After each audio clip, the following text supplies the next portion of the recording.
Ada hal yang menarik, seusai Arsenal kalah oleh Southampton di ajang FA Cup, di mana dalam post-match interview-nya Arteta ditanya, "Ini apa yang salah?" Dan jawaban Arteta sederhana ya. Jawaban Arteta adalah, "Yang salah ya hasilnya." Dalam hal ini Arteta tidak menyalahkan para pemainnya atas kekalahan tersebut. Arteta hanya menyayangkan banyak peluang dan momen-momen yang seharusnya bisa membalikan keadaan namun tidak terjadi. Tapi jujur menurut gue pribadi, apa ya, penyakit dari pemain Arsenal ini justru dari mentalitasnya ya.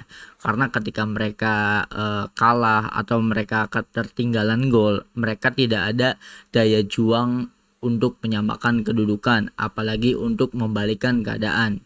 Nah, mentalitas yang gue maksud adalah mungkin seperti yang kita tahu ya, Real Madrid di mode final champion seperti apa, atau comeback Barcelona melawan PSG, atau yang paling ikonik itu ketika gol kemenangannya Aguero melawan Queen Park Ranger, di mana itu kan mengunci gelar liga. Maksudnya semangat para pemain ketika sedang ketertinggalan gitu, sedang tertinggal.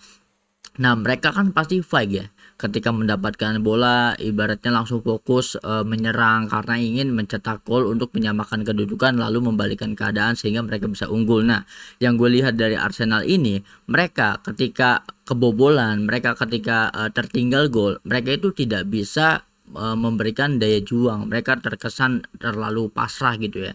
Nah, itu kan sudah terjadi sebelumnya di Carabao Cup ketika mereka kalah dari Manchester City. Nah, menghadapi Southampton sendiri yang gue lihat juga masih seperti itu ya.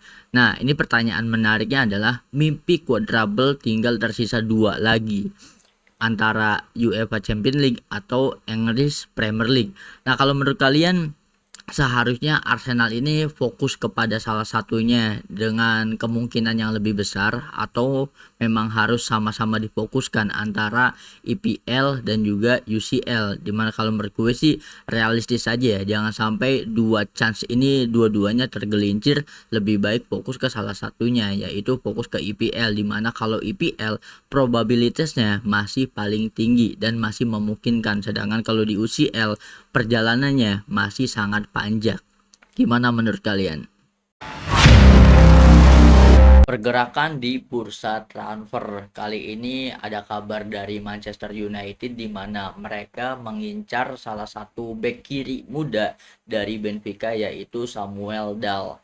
Nah, ini merupakan kabar transfer yang menarik ya. Kenapa menarik? Pertama, seperti yang kita tahu, chance dari Manchester United sendiri untuk musim depan berlaga di Liga Champions itu sangat terbuka lebar, karena untuk sekarang di klasemen IPL sendiri MU sedang berada di posisi 3, di mana itu sangat mungkin banget ya untuk pentas lagi di UCL setelah sekian lama. Dan yang menariknya lagi, untuk mengisi skuadnya, manajemen dari Manchester United sendiri justru mengincar para pemain muda. Salah satunya ya Samuel Dal dari Benfica ini, apalagi posisinya back. Karena kalau kalian nonton Manchester United, yang kurang dari MU itu justru pelapis untuk lini bertahannya ya, lini belakangnya ya.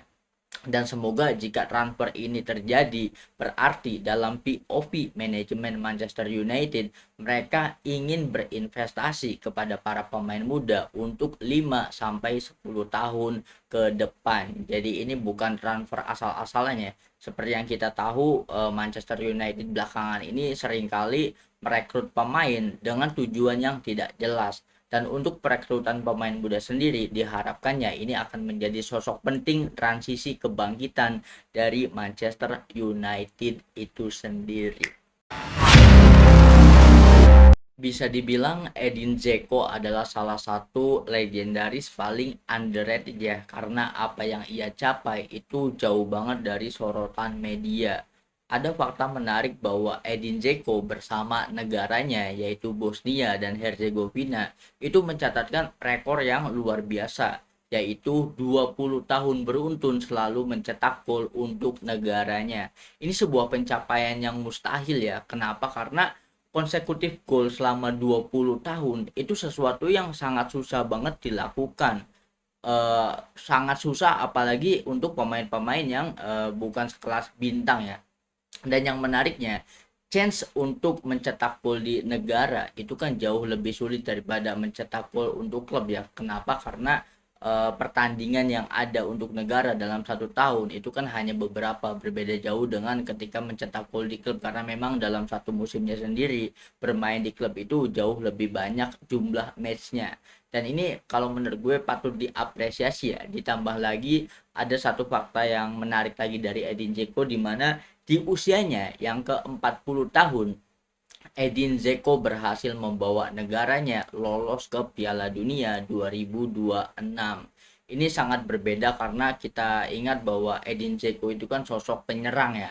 Ini mungkin relate banget sama statement dari Kylian Mbappe, bahwa Mbappe itu pernah bertanya di podcast terakhirnya, jika untuk seorang penyerang usia 40 tahun itu ya udah susah banget ya. Dia pasti udah keluar dari top 5 Liga Eropa, dia pasti kebanyakan justru pasti pada pensiunnya. Tetapi berbeda dengan Edin Dzeko, di mana di usia ke-40 tahunnya saja Edin Dzeko berhasil meloloskan negaranya ke Piala Dunia. Ini bukan hal yang sederhana, karena untuk lolos ke Piala Dunia itu susah banget ya.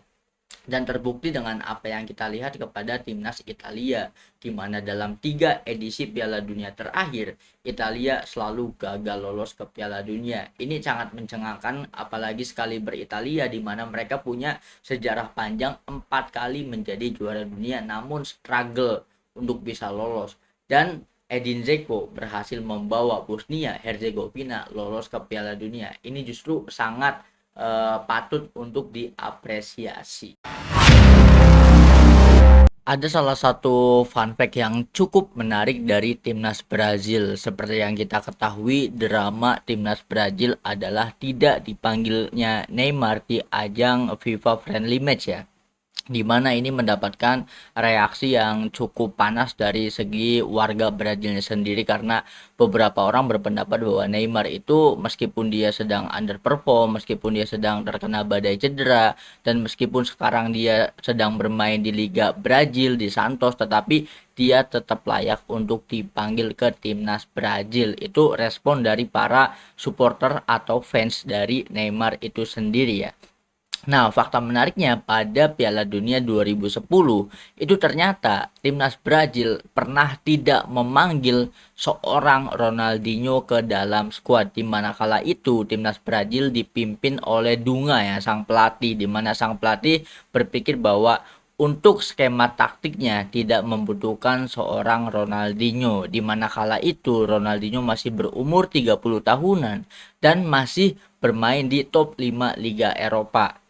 Kala itu Ronaldinho membela AC Milan dan performanya dengan AC Milan itu terbilang sangat bagus ya, karena memang masa prime-nya Ronaldinho sendiri belum habis pada waktu itu. Nah, yang menariknya ini adalah kalau kita flashback ke timnas Brazil tahun 2010, di mana waktu itu pelatih Dunga dia mengesampingkan budaya sepak bola Brazil, di mana yang seperti kita tahu bahwa ciri khas dari Brazil adalah ya permainan Jogo Bonitonya. Dan ternyata di waktu tahun 2010 tidak diikut sertakan karena sang pelatih lebih memilih untuk adaptasi dengan sepak bola modern. Nah, sadar atau tidak, setelah Piala Dunia 2010, bahkan di Piala Dunia 2010 pun Brazil sudah tidak menjadi kandidat kuat untuk menjuarai Piala Dunia. Dan seperti yang kita tahu, pada tahun setelahnya, di tahun edisi-edisi Piala Dunia setelahnya, itu Brazil mengalami struggle banget ya, karena bahkan di fase grup sendiri Brazil harus try hard banget kan, apalagi untuk lolos ke fase knockout. Seperti yang kita ingat lagi bahwa dulu ada sebuah hal yang mengejutkan, di mana Brazil kala itu berhasil dikalahkan oleh Jerman dengan skor telak 7-1, dan itu menunjukkan bahwa era keemasan Brazil mungkin habis setelah Piala Dunia 2010. Dan yang menariknya, ini menjadi perdebatan ya, apakah Carlo Ancelotti akan bersikeras dengan pemikirannya untuk tidak mengikut sertakan Neymar, atau memang Neymar akan masuk ke skuad Brazil di Piala Dunia 2026. Nah, yang jadi masalah adalah jika terus mengikut sertakan pemain-pemain legend yang sudah underperform, apalagi sudah terkena badai cedera. Pertanyaan menariknya, kapan waktu untuk regenerasi? Nah, menurut kalian timnas Brazil ini apakah jauh lebih kuat jika ada Neymar atau sudah waktunya untuk berinvestasi percaya ke transisi para pemain muda?